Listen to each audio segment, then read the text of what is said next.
and landscape industries, all commercial people. We have a huge diversity, as you can imagine, in a two-county area of over 2.5 million people. A lot of people interested in organic production, of course, as well as conventional. But conventional is changing and evolving, as it always has, and continuing to get more and more green and more organic. We have continual problems with invasive species, and that is something I'll highlight a little in this talk as well. There's a lot of really exciting developments that I've been hearing about today. One thing that has struck me is that you've got great pathologists and others, breeders, working on some of the main core issues that are behind successful nut and nut tree production. But we have a real dearth of entomologists. So I was the default selection, I think, partly because of my experience and background. I do work with trees. I'm the only one in the state who works with ornamental trees and shrubs in landscapes and nurseries. So, but I think we can bring to bear a lot of what I have to offer and the experience we have with orchards and vineyards and other cases to help people interested in nut production, whatever your objectives, and they're extremely diverse. I realize some people are there just to grow the trees, some people want veneers, some people want nuts, some people want everything. There's a lot of differences according to what your preferences are and how do you get there.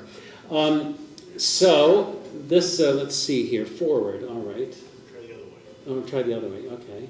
There it is, okay, try the and obviously the background is a luna moth. Does anybody know why there's a luna moth in the background?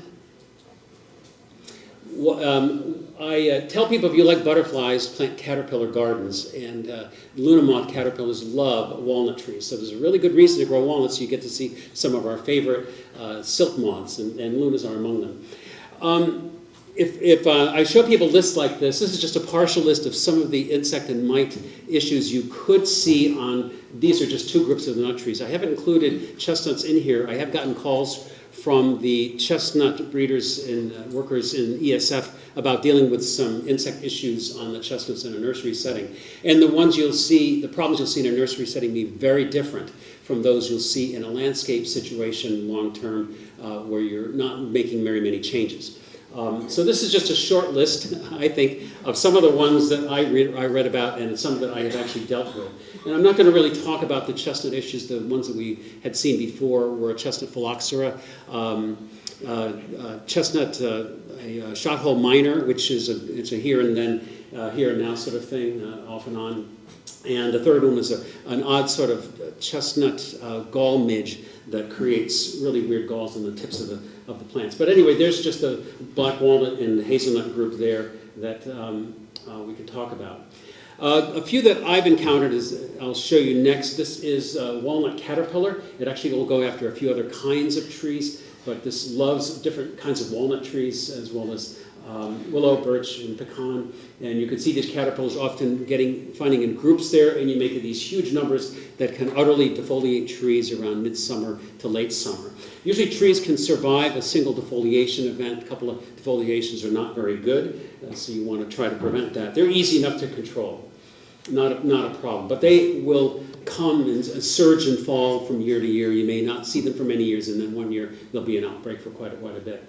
This is one I ran into not too long ago, I think last year. This is on black walnut. This is a gall midge that's causing the leaves to be kind of twisted and distorted. And when you open up that twisty, distorted leaflets, you'll see little larvae inside. Those are the larvae of this gall midge. Not an issue as far as I'm concerned. A lot of the kinds of insect and mites you'll see on these plants are not problems and not worth worrying about. But we do get questions, what is this? What's eating my plant? And could this be causing a bigger problem? This is a petiole gall mite. This is an areophyid mite. There's different kinds of mites. You've probably heard of spider mites. Areophyid or rust mites or gall mite or bud mites are a totally different group, and they're totally managed generally very differently from the other kinds of mites we deal with. And this is one that causes these weird, distressingly obvious reddish galls on the petioles and sometimes on the twiglets there. You can see where the mites are living inside these fuzzy galls, and they overwinter usually in the buds. Usually, again, not a problem for the health of the tree. This is one I just see once in a while on occasion. And because new things pop up, this was something that came across on Joe Boggs' website, one of his postings not too long ago. This is a sawfly. Sawflies are related to bees and wasps, and they often feed in large groups like this. And as such, they're not susceptible to Bt insecticides, so you can't use something like Dipel or javelin or deliver to get control of these. You have to use something else. Usually spinosad works quite well. And you'll often find them in little masses like this and defoliating the plants. And then maybe you'll never see them again for 10 years. And this was a new one we haven't identified on that walnut tree. Spotted lanternfly is a bit more of a concern. There was a recent article in the journal about this new pest and what is it meaning for people. We've seen in 2014 in Pennsylvania, huge numbers, also feed in very large numbers as adults on walnut trees, butternuts, as well as other landscape trees. Ailanthus, or tree of heaven, is their favorite. The major concern I have with this, at least as far as nut production, is that it is a stressor on the plants, and you can see yellowing and dieback as a consequence. It doesn't seem to actually kill walnut trees as it can grapevines, but it also will reduce diameter of growth. So you'll slow down your growth considerably if you're dealing with consistent infestations of these year after year. There has been some flecking in wood also. I don't know that that would ever be a problem in, say, black walnut veneer production, but we don't see that in ailanthus, but that's been seen in maple, and it would be interesting to know if that occurs in other trees as well. But it's the stress that's the biggest concern, and often these trees are grown in sites where they're not given a lot of extra water, or they're sandy, droughty. They just have to survive with what they get, and you don't need something else causing a problem. And this insect does love walnut trees very well, especially later in the season when they aggregate on them. So you can see a tree on the left there that's got yellowing and had some dieback all later on as well from the heavy feeding. Another one that has been a big concern is this one. If you're trying to grow walnuts for nut production, you'll need a marketable product, and this is working against you. This is called a walnut huskfly or husk maggot. It's a Ragelitas suavis. If you go online, you'll probably read more about the related species that's more common in the west is Ragelitas completa. And this shows photos of what you can see, what they look like. This is actually completa on the upper left there, but what the fly looks like is very similar there. And this is basically the chart showing when the adults are active. And this is important information because it tells you if you need to control this, when that control would be timed. And there's ways of monitoring. I'll talk about that in a minute. But that should give you a picture of what the adult's period of activity would be during the summer. And there's some treatments you would want to use quite early in the start of that pyramid, that peak. Others you can use a little bit later on when they're a little more active and there's more abundant. And this is just an overall picture showing what the other stages of the life cycle are doing over the course of the year. This insect overwinters in the pupal stage, emerges in the spring as an adult, has a peak of activity during the summer, and will lay eggs inside the husks of the walnuts. Larvae will develop. And nuts can drop to the brown prematurely. You can have staining on the shells. You can have shriveled nut meats on the inside as well if the nuts don't develop sufficiently. So they can make the nuts totally unmarketable, or at least partially so. Black walnut seems to be a little less prone than some of the other kinds of juglans we can grow. There's a couple of kind of traps you can use for monitoring. On the left is I would say the more specific trap. It's going to have less bycatch. You're not going to catch bees on this one like you will with the yellow trap. It looks like a green walnut. If anybody has grown apples, you'll recognize the similar strategy that is used for apple maggot, where they use a red sphere for attracting and trapping these as an indicator that the flies are now active and around. The traps are not, at least in walnuts, used to control. They're mainly used to indicate when the flies are active and around. In the case of apple maggot, however, you can actually use those traps, set 3 of them in a backyard tree, and you'll get control of apple maggot completely. That's not actually been tested for walnut huskfly yet, to my knowledge. An alternative trap, and this one has better trappability. You'll be more likely to detect the flies at a lower population if you use these yellow cards. They're sticky. And you'll want to add, for either trap, this thing that's called a supercharger. It's an ammonium carbonate dispenser, basically, a little packet there that you'll attach to the top of the trap, or you can see it on the left-hand side there too. This is an additional attractant, feeding attractant that draws in the flies. And the number of these you put out per area or per tree will partly depend on how many trees we're talking about, how big the area is, but also how severe the population has been in the past. If you're dealing with a large population, probably you don't need very many to tell you when these things are first starting to come out. If you're dealing with a sparser number and you're trying to really push those levels down by getting a really accurate detection, you'll need to use more traps, maybe up to 10 per acre or so. So there's a couple of different ways of managing this. One is with an actual sprayable bait, and this is applied to the lower parts of the canopy, especially preferably to the underside of the leaves. This is actually organically compatible. It's OMRI approved. It's a spinosad protein combination product called GF120. There's an alternative you can use. You can do nothing too. That's an alternative. That's always an alternative.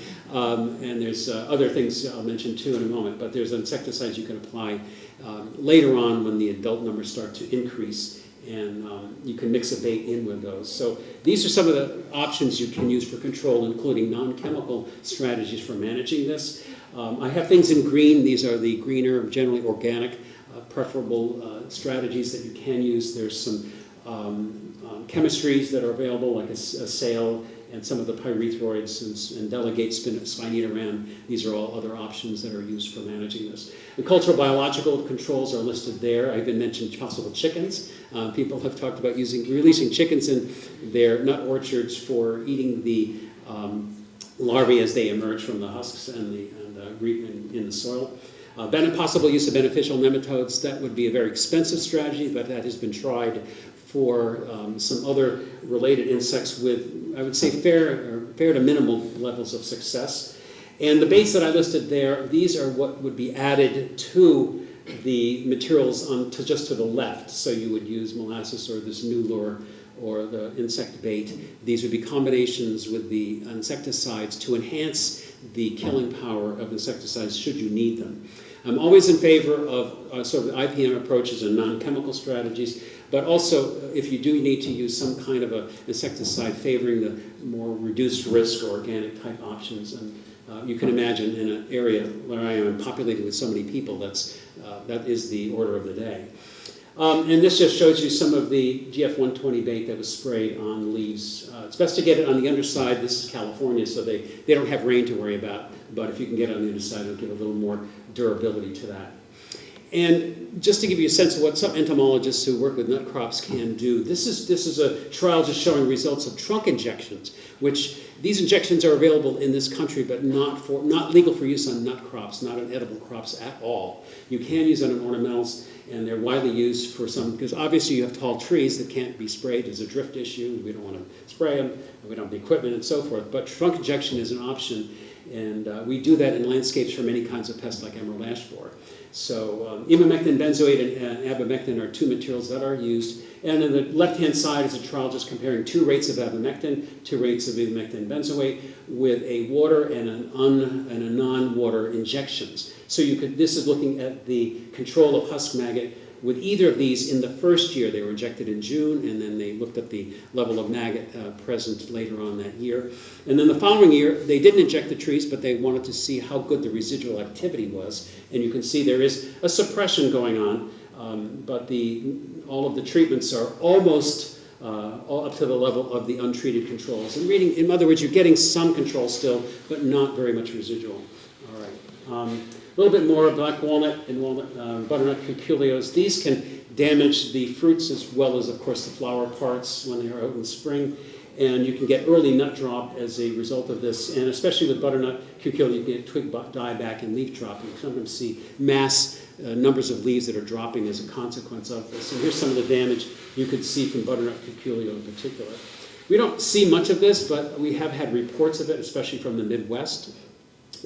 This is the life cycle. At least butternut cuculio has a little more protracted one in the summertime, and you could see when the adults are active. The second blue bar is when the second generation, the next generation is coming out, and you get this as the kind of to give you a clue of what the timing might be for control of this would be. And so here's the controls for cuculio listed. I have some things that are said not labeled for this pest because you can use them on walnuts, but they're just not labeled for these pests. In New York State, that would be viewed strictly. In other states, not so. And there's some cultural and biological controls that are listed there.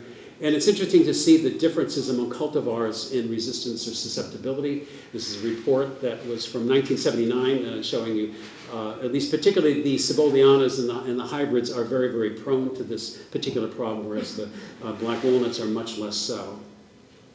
Brown marmoret stink bug, of course, is here, and this is what the eggs and the nymphs look like. You can confuse those with a predator that looks quite similar until the nymphs get a little larger, and then they have these convenient white bands on their legs and antennae that help you tell them from everything else.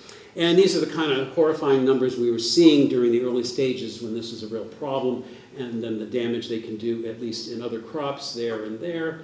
And also you can get some leaf damage, which isn't of any consequence. But in hazelnuts, it is of consequence when they start feeding in the nuts, and the level and the type of damage depends upon when that feeding occurs. And there's a little report there showing different bars, showing whether you get blanks, meaning the nut meats don't develop at all, or whether they end up shriveled, or you get this corking on the lower right in that center picture there, this symptoms you can get from their feeding.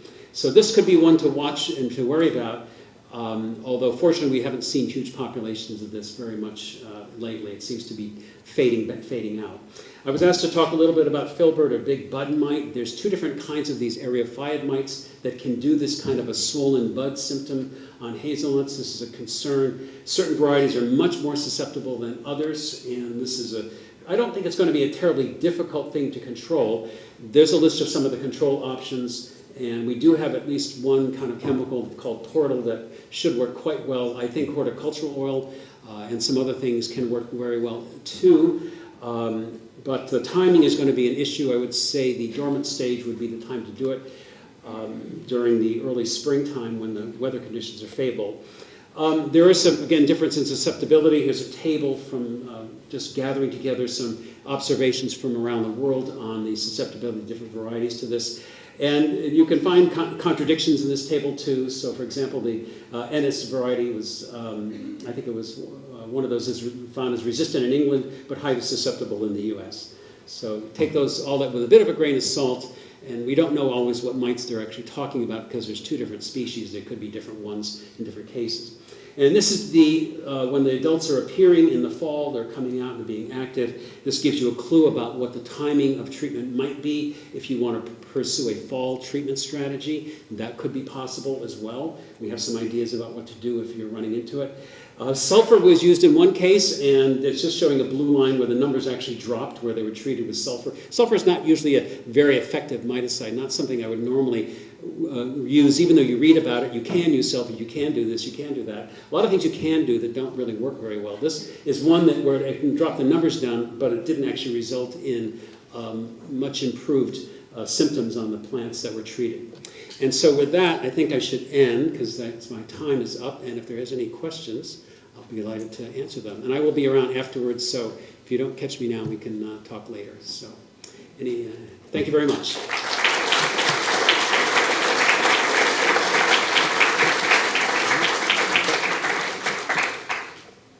Any questions? Yeah. Can sugar be used as an attractant?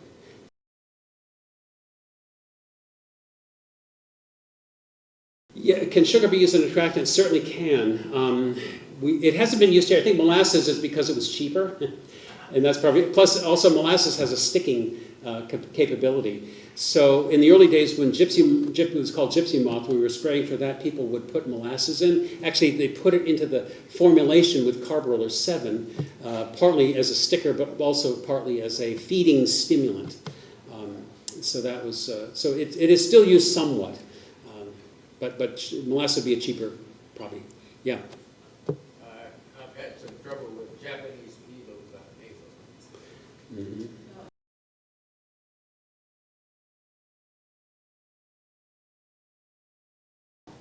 Japanese beetles on hazelnuts. We have to look at what kind of options are actually labeled.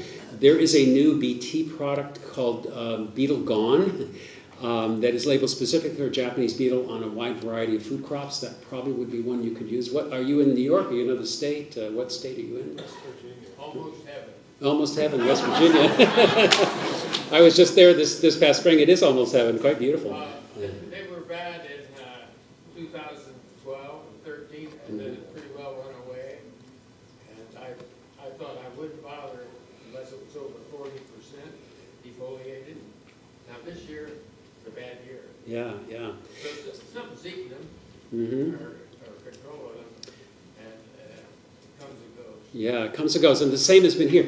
We started a project this year. I just sort of accidentally heard about this pathogen. It's a microsporidian, it's called. It lives inside Japanese beetles, and it's a self-destruct mechanism that they conveniently have. But, you know, I wish we knew about this a long time ago, but it was discovered in Connecticut and Michigan. And we're wondering if that's why Japanese beetles have disappeared in our area. They were a terrible, terrible problem for many, many years. And then about 10, 12 years ago, they stopped being around. So we're hoping we can prove it's here, and if it's there, we will start spreading it around and helping people reduce their Japanese beetle population by inoculating areas with this pathogen. So there may be some hope for the future in that.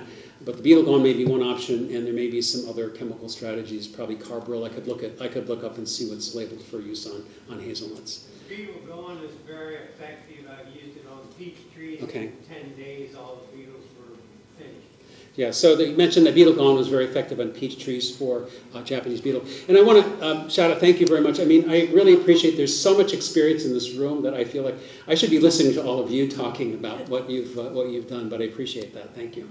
Yeah. The beetle gone, I tried to order it, and they don't deliver to my state, which is Maryland, and I was curious if you could tell me why the BT gallery beetle gone. Well, the question was regarding why the beetle gone was not available or couldn't be delivered to Maryland. And it could be that it's just not registered in your state. It has to actually be registered by your state conservation department in order to be allowed and used.